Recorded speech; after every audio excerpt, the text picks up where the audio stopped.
Welcome to another creepy tale with the collective. Tonight we're going to listen to A Thanksgiving to Forget by No Sleep Theater. But first, if you have not subscribed to our channel, please do so. We are 25 people away from reaching 300 subscribers, and we'd really like to get there. Also, thumbs up this video, leave a comment. Any sort of interaction like that helps us. And turn on your notifications so you don't miss anything that we release. It felt like my bladder was going to explode. We had been in the car for nearly 2 hours and Dad refused to stop. When I saw the roof of Aunt Sheila's house peeking over the drive, I nearly jumped out of the car and ran the rest of the way. But Mom stopped me. She wanted me to help carry everything inside. I grabbed a bowl of sweet potatoes, stacked a pie on top, and potty danced my way to the front door. Before Dad could even ring the doorbell, Aunt Sheila burst through the door, arms outstretched, a big grin on her face, and her wide frame taking up the entrance to the house. "Happy Thanksgiving, everyone!" Aunt Sheila shouted. But something seemed off. She looked very happy to see us, but kept looking back over her shoulder into the house. We all greeted her and gave her hugs, but she wouldn't let us in. She looked over her shoulder again, and then back at us. She spoke to us in a hushed, concerned tone. "I need to talk to you guys about Janelle. As you probably heard, her boyfriend Dave died in a car accident a few months ago. She has not been taking it well, and has been acting pretty odd." Her words continued, but I couldn't focus. I just nodded along, hopping from one foot to the other, trying not to wet my pants. She opened the door and let us in. I rushed into the house, threw the dishes on the counter, and gave a brief wave to all my family sitting in the living room before darting into the bathroom. I did take note that Janelle was sitting on the couch with her arm around some guy. I guess she found a way to get over her late boyfriend's death after all. I finished up my business and flushed. As I was washing my hands, I heard faint voices coming from behind me. I turn around and see a vent. Out of curiosity, I put my ear up to it and hear my father's voice. "What the fuck is she doing?" "Calm down, Mark. You know Janelle has always been a little different." I wondered what they were talking about. Janelle was kind of the black sheep of the family. She went through a goth stage that lasted into her 20s, and I've even heard my parents talk about her being into witchcraft. "Just let Sheila handle it. She said she will try to get her help after the holidays."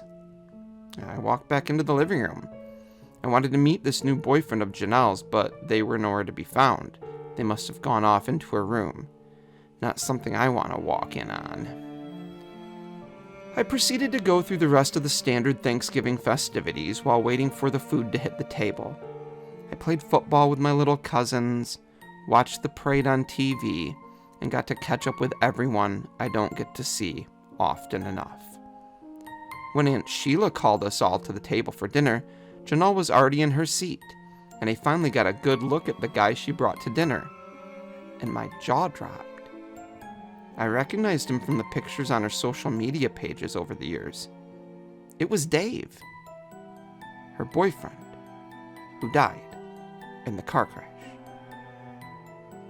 He sat there with a blank stare out of his one remaining eye. Where his other eye should have been was a large hole, which took away most of his cheek and nose. He was dressed in a suit and tie that was covered with dirt.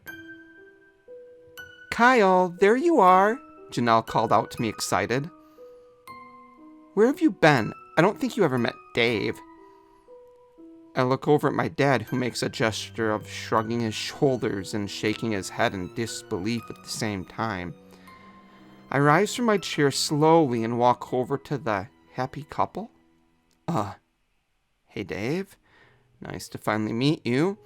I was so taken aback by this whole situation, I didn't know how to react. Janelle leaned over him and put her ear to his mouth. He says he's very happy to finally meet you, too. He's heard a lot about you. Sorry, he is pretty shy about talking to new people. No problem. I can understand that, I said uneasily as I made my way back to my seat. Through dinner, we all tried our best to ignore the situation and treat Dave like a living member of the family. My grandmother even tried to have a conversation with him. So what are you up to these days, Dave? Janelle leaned in to pretend like he was whispering in her ear. He says he's been having trouble finding work since the accident. He was working at his uncle's office, but if he wants that job back, he needs to work graveyard shift. I just about choked on my mashed potatoes, trying not to laugh. I looked over and saw my dad doing the same. Probably best to keep your options open now. Don't want to bury yourself in your work. My mom and grandma both shot daggers at him. I tried my best to stifle my own laughter, but then I had to join in. Dave seems like quite the find. Where did you dig him up? Janelle didn't pick up on the joke and went right along telling us how they met back in high school and have been inseparable since. She gave him a tight squeeze and a kiss on the cheek. Well, where his cheek was, as she pulled away, you could see a goopy string of pus or some other fluid trail from his cheek hole to her lips. And that's when a chunk of flesh fell right off his face and into the untouched turkey and potatoes. That was it. We were all done with dinner at that point. A few people had to excuse themselves right there, probably to throw up. Most of the family left right after that. It was only my parents, Aunt Sheila, Janelle, myself, and of course, Dave. We all retired to the living room and continued to chat. Janelle had carried Dave with her, obviously struggling under his weight. Since the accident, Dave has trouble getting around on his own, she justified. That makes sense. He did only have one leg after all, and it was bent the wrong way. She sat Dave down on the couch and climbed up on what remained of his lap and put her arms around his neck. As the conversation went on, I started noticing something on the floor under the happy couple. It was some sort of white mold. Looks like you dropped something. I get up and reach down to pick it up before I realize it's maggots. A big pile of maggots that was falling out of Dave's dirty suit. That was enough. I couldn't take it anymore. I walked over to my parents. I don't feel so well. Can we go home? You are looking pretty pale there, champ. I guess it is about that time, Dad responded. We gathered up our dishes from our sides we brought. Aunt Sheila and Janelle walked us out to the car, gave us hugs, and thanked us for coming. Thanks for having us. Everything was great. Make sure to tell Dave goodbye from us. It was a pleasure meeting him. At that point, a voice came from the front door of the house.